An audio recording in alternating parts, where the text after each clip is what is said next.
Good morning mga kababayan. Ayan, iiwasan sana nating punain ang ating gobyerno. Kaso, eto na naman.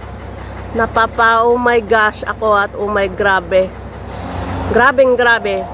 Kakapanood ko pa lang ng hearing ng Senado tungkol sa PCSO issue. Tama nga si Maharlika, niluto yung winner sa PCSO. Ayan, umamin nga si Robles na edited talaga yung picture nung nanalo doon sa PCSO. Ibig sabihin, sa mga kababayan nating tumataya sa PCSO, niluluto pala ang resulta. Ito, panoorin natin ang Senate hearing at pagkatapos ay pakinggan natin ang explanation ni Maharlika na galing lang sa website ng Kamiseta, yung picture na inedit ng PCSO. Okay. Itong picture na ito, very controversial ito ngayon sa social media. Edited daw ito. Yes, Your Honor. Edited. Bakit kailangan i-edit? We have to protect the identity of the winner. Meron po nagreklamo sa amin one time, we covered the face, yung damit naman po ay nakilala. So, nagreklamo siya, sana naman daw po, wag ipakita naman po yung damit. So, yan po ang reason niyan, and I agree, it's a very poor editing, pero the objective is to conceal the clothing na ma-identify sa kanya. So, ibig sabihin, so inamin nyo, inedit to, pinalitan yung clothing. Opo. Bakit kinakailangan palitan ng clothing? Again, part po yan ng pag-conceal kasi na-identify po yung damit. For example, kung at that day, yung mga kapitbahay po yun yung suot niya, ganyan. Or kung nakapag-selfie siya, meron yung pong nagreklamo sa amin, favorite clothes daw kasi, kaya nalaman siya. So, Your Honor, it's, if there is something to apologize, it's the poor editing. But I think it has served its purpose of concealing the identity, Your Honor. So, at least inamin nyo, ayan, marami kasi mga nagtatanong, nagsabi, purang pagka-edit. I'm so, sorry, we're not very good at editing the clothes. Pero yung tao hindi edited. Hindi po, totoo po yan. Tunay na tao to. Tunay na tao po yan. Okay, so kaya sabi ko mamaya sa executive session, gusto ko malaman yung identity ng itong taon to, pati yung nanalo sa 690 million. Actually, sure lahat po na on record yan, kung isusumpinan niyo po, we can provide the names. No, sa executive session, pwede naman siguro yan. Am I right, Senator Coco? Can we do that? On executive session? Yes, Mr. Chairman, let's make it a strictly executive session. Yes.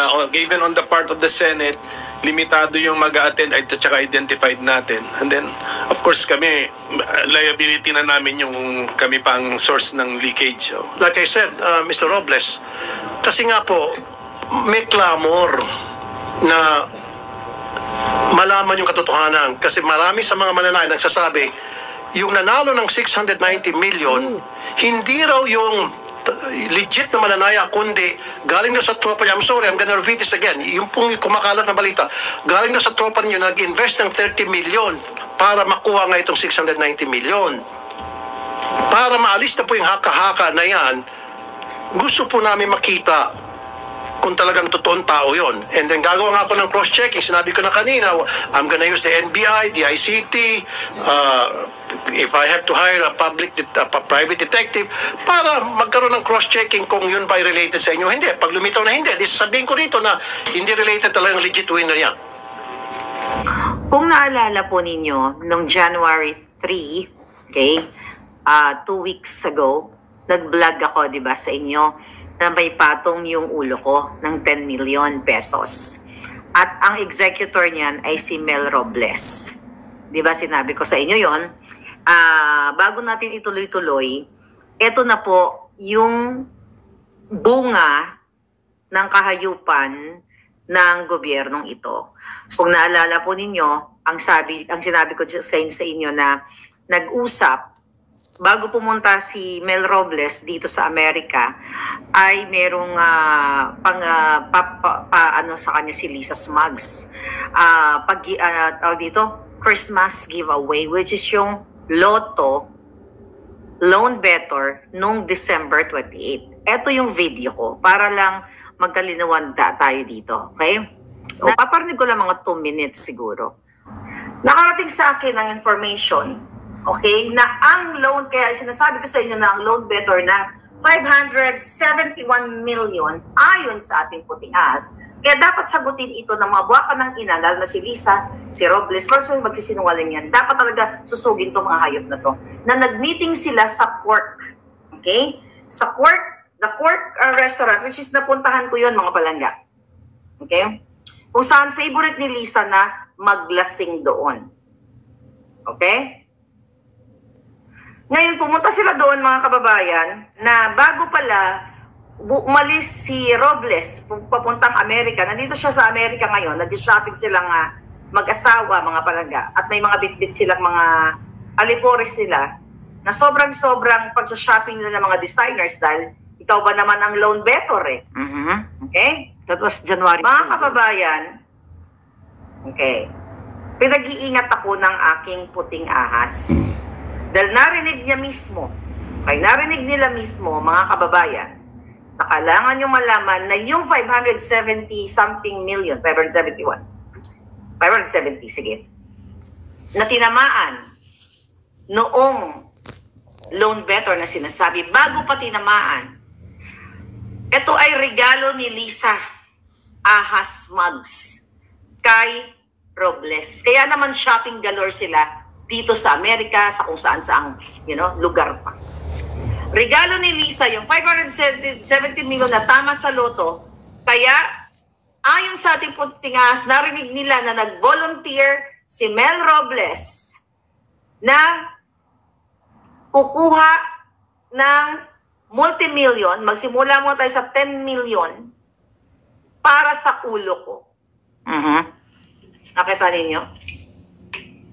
So, narinig ng aking puting ahas mismo doon sa Quark Wine Bar sa BGC. Napuntahan ko to, nakakain ako dito palangga. Sa lugar na to. At nabanggit nga sa akin, ng mga tao doon, na doon tumatambay si Lisa para maglaklak ng alak. At doon sila, tinuro pa sa akin yung spot kung saan nagpapakasisi si Lisa at nagsisingot-sikutin kung ano-ano. Doon sila sa Quark Wine Bar. Dahil ito ay patigilin muna natin yung ngangabels ko. Nakita niyo ba yan? Stream po yan ay 170,000 views, January 3, 2024. Okay, nakita niyo yung date. Yan, January 3, 2024. Okay, i-remove na natin. Hanggang doon na lang. So, ibig sabihin, mga kababayan, accurate ang mga information ng ating puting ahas na yung multi-million halaga na yon na pinanalo ng loan better ay regalo ni Lisa. Kaya dapat si Lisa i-drag din dyan sa Senado. Ngayon, mga kababayan, bakit ko sinasabi yan? Share ko muna tong babalikan natin to si Camiseta. Okay. Kaya nga nung narinig ko doon sa hearing na yun, na inamin ni Robles, ito yung kanyang boses. Kailangan sunod-sunod tayo para mas maintindihan ninyo. Okay? Ito. Itong picture na ito, very controversial ito kayo sa social media. Edited daw ito. Yes, Your Honor. Edited. Bakit kailangan i-edit? We have to protect the identity of the winner. Meron po nagreklamo sa amin one time, we covered the face, yung damit naman po ay nakilala. So, napakasinungaling, di ba? Okay, putulin muna natin yan. Inamin niya na edited. Ito yung picture muna. Okay, inamin niya. Nakita niyo yung picture niyan. Edited. Okay? So, nagkalat na ngayon yan. For sure, alam nyo na. Nakita nyo yung damit, yung sa kaliwa po, model ito ng kamiseta. Actually, yung kamiseta sa Pilipinas, brand. Favorite brand ko yan nung ako'y nandyan sa Pilipinas. Even nung umuwi ako, meron akong biniling kamiseta na damit. Talagang pinromote pa, no? Baka tataas ang sales nila. So, nung umuwi ako, bumalik ako ng Amerika. Ayan yung picture. Di ba? Parehong-pareho. Ngayon, mga kababayan, tapusin muna natin yung boses ni Robles. Nagreklamo siya, sana naman daw po, wag ipakita naman po yung damit. So, yan po ang reason niya, and I agree, it's a very poor edit. Okay. Sabi niya, kasi daw one time may nagreklamo daw na sana wag naman ipakita yung damit, di ba?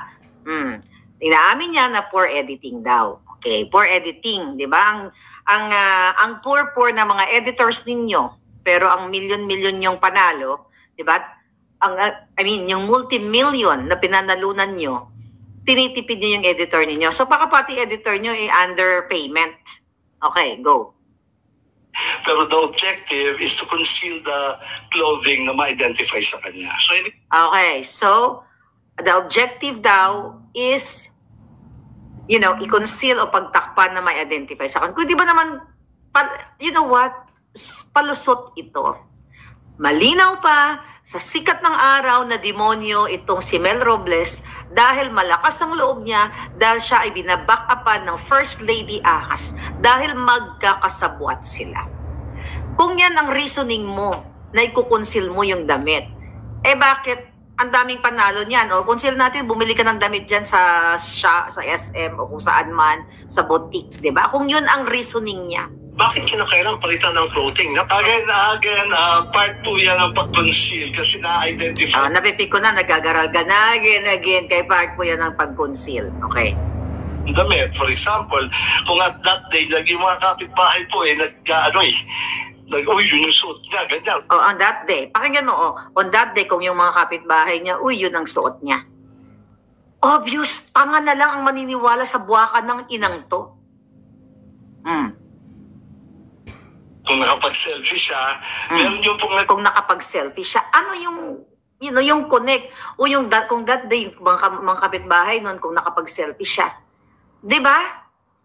Obvious na binababoy kayo dyan sa Senado. Unless na lang pare-pareho kayong baboy. Tao sa amin, favorite clothes daw kasi, kaya nalaman siya. Back up natin ng konti. That day, yung mga kapitbahay po yun yung suot niya, ganyan. Or kung nakapag-selfie siya, meron yung pong nagreklamo sa amin, favorite clothes daw kasi, kaya nalaman siya. So, meron po nakapagreklamo sa amin, favorite clothes po kasi, kaya nalaman siya. Sino yung nakapagreklamo? Dapat nga pigay ng gusto to eh. Mayroon silang executive session right now. Mali, 1,600,000,000% katumbas ng pinanalo nilang loto na sinungaling ang buwakan ng inang Robles na ito. Dahil nga ulitin ko, kasabwat niya si First Lady Lisa Araneta Marcos, aka Ahas Botod. Tuloy. Honor, if there is something to apologize, it's the poor editing. But I think it has served its purpose of concealing the identity. So at least inamin nyo. Okay, so hindi pwedeng apologize. Number 1, fake news. Number 2, binababoy, niloloko ang Pilipino. Okay? Number 1 lahat, pagnanakaw, pagkukurap. Okay? Eto mga kababayan, open natin lahat ng ating mga mata. Kaya ito pinakita, ayan po yung pinagkuwaanan ng picture. Buti na lang, may mga magagaling tayo mga netizen na nahanap nila yan. Actually, may nag-send sa akin yan. So, ang sabi dyan, ito pala yung original na sinend sa akin. Okay? Ayan, tignan nyo na. Yung kanan, ito yung pinakalat ng PCSO. Then yung kaliwa, yung model ng kamiseta. Alright, tanggalin ko muna. Ito yung nag-send sa akin yan eh. Okay, may nag-send. Okay, ganyan. Okay? So actually, yung sinabi pa niya, from Camisera store. So sabi ko, I think it's Camiseta. Buti na lang, alam ko yung brand na yan. Okay? Kaya ginugol ko Camiseta. Punta na ngayon tayo sa Camiseta website. Ayan po. Okay? Yan yung Camiseta website. So, ito ang kinuha niya, yung first photo. Ayan, tingnan natin. Okay. Okay. So, nakita ninyo, pati yung pag-tuck-in, di ba? Ayan po yung Camiseta. Ayan na. Pati yung pag-tuck-in ng damit. Okay. Tingnan natin ito. Stop sharing. Blue checkered. Pindutin ko lang ulit. Yun ba yung website nila? Okay. Okay. Basta Camiseta yan. Gusto ko sana, ayan yung logo nila Camiseta, di ba? Ayan. Mga palangga. Kita nyo yan. So, yan yung model. WB Drina o Drina, anong pronounce yan. So, nakita nyo dyan ang galing. Then, ibalik natin to. Camiseta yan. Kahit pumunta kayo sa camiseta.com, website nila yan. So, balik natin itong pinrepair ko sa inyo. Ito. Okay? So, ang sabi ni Robles kanina, totoong tao daw. Ay, totoong tao. Paano maging totoong tao yan, palangga? Okay? So, sinong pinugutan ni Mel ng Julo, para itongtong dito, ipalit dito sa magandang modelo na ito. Nakita niyo, di ba, yung pagkaayos ng damit pare-pareho. Then, since inamin niya na, wala nang kawala, inamin niya na ito ay edited. Alright? Yan ang edited. So, hindi itong tunay na nanalo kasi yung katawan na tinataglay niya ay katawan ng model. Nakuha niyo? Ang katawan ito, inedit lang, pinadark, edited nga eh. Itong kamay na yan, baka kamay ng asawa ni Robles o ng kapatid niya, whatsoever, baka ito mismo nakasalamin na yan, si Robles o yung asawa niya, you'll never pinag-outfit niya yung asawa niyang shopping dito sa Amerika, sa Europa, gamit ang pera ninyo. So definitely, fake news at pangluloko yan sa taong bayan dahil hindi totoo na totoong tao itong nanalong ito. Dahil yan po ang pinagwaan nila ng katawan na yan. Pinano lang nila, inedit lang nila yung kamay. Okay, ewan ko kung kaninong kamay ito. Okay, dinugtong-dugtong, kaya nga nahalata ng mga magagaling sa technology na ito ay edited. So definitely, mga kababayan, actually, ang kamiseta is pwede niyong sampahan ng kaso itong mga hayop na to. Itong si Robles at ang PCSO. Okay, sampahan niyo ng kaso kasi dinistort nila yung magandang modelo ninyo. Tinanggalan nila ng ulo, ginugutan. Sino yan nakasombrero? Nakaano na yan? Diba? Ito po ay paglapastangan sa lahat ng Pilipino ang ginagawa nila. Definitely, fake lahat. Peke ang tao, hindi yan ang taong yan na nanalo. Dahil yung katawan na yan ay ginawa-gawa lang nila. Kung kaya nilang pikein ang damit, pagdudugtungin, paggutay-gutayin, gugurgurin ang mga ulo ng kani-kaninong mga ulo na yan. Ibig sabihin, mga kababayan, kaya din nilang gurgurin kaya nilang i-manipula ang mga winning combination. Kasi only sa pamumuno ni Robles, dahil nga malakas ang loob niya dahil kasabwat niya si Lisa, nangyayari ito sa pamumuno ni Kuting ni Marcos administration. Kung naalala ninyo, kung kayo ay nakatutok dito sa aking channel, last year, 2023, sinabi ko sa inyo na si Mel Robles ay ginamit niya si Lisa nung inarbor niya ang isang notorious na nahulihan ng mga papasabog at mga high-powered, pangpa-jom, you know what I mean? Di ba? Pangpa-distract ng sambayanan. Di ba? Nahuli yon. At ano nangyari doon, mga palangga? Inarbor ni Mel Robles. Naalala ninyo? Inarbor ni Mel Robles si Amit Chandiramani na hinuli siya. Okay, hinuli yon ng ISAP, CIDG, I think Cavite Police, then, grupo ng ating mga men in uniform, hinuli yun noong June 22 of 2023. Ano nangyari doon, mga palangga? Ayan, nakita nyo? Si Amit Chandiramani. Yan yung inarbor ni Robles. At pinayagan naman ni Lisa, non-bailable yan, mga kababayan. Non-bailable yan, inulat ko yan sa inyo at kinonfirm yan ng PNP dahil tinawagan ko. Actually, si General Sermonia during that time. Okay? Kung totoo ba na tumawag si Robles. Okay? At not only that, may isa pa akong tinawagan. Okay? Na kinonfirm na si Robles ay tumawag sa PNP at sinasabi na yang si Chandiramani ay wag saktan. Bakit ganon ka-concern si Robles, si Mel Robles, dito sa kay Amit Chandiramani? Alam nyo, kailangan nating i-share ibalik sa inyo. Bakit siya ganun ka-concern? Nahulihan nga ng pampasira ng pampasira ng ating, what do you call it? Ng ating gobyerno. Ayan, ng ating bayan. Nahulihan, non-bailable. So yan ang mga ginagawa ni Robles. Kung kaya niya arborin, okay, ang notorious na yan, kaya din nila arborin ang loto at tumpak ang mga sinasabi sa atin ng ating mga informant ng ating puting ahas, mga kababayan. Kaya ano gagawin ng mga Pilipino? Ang mga military, ang mga men in uniform na may pagmamahal pa sa bayan, kung kailangan ninyong mag-speak up day.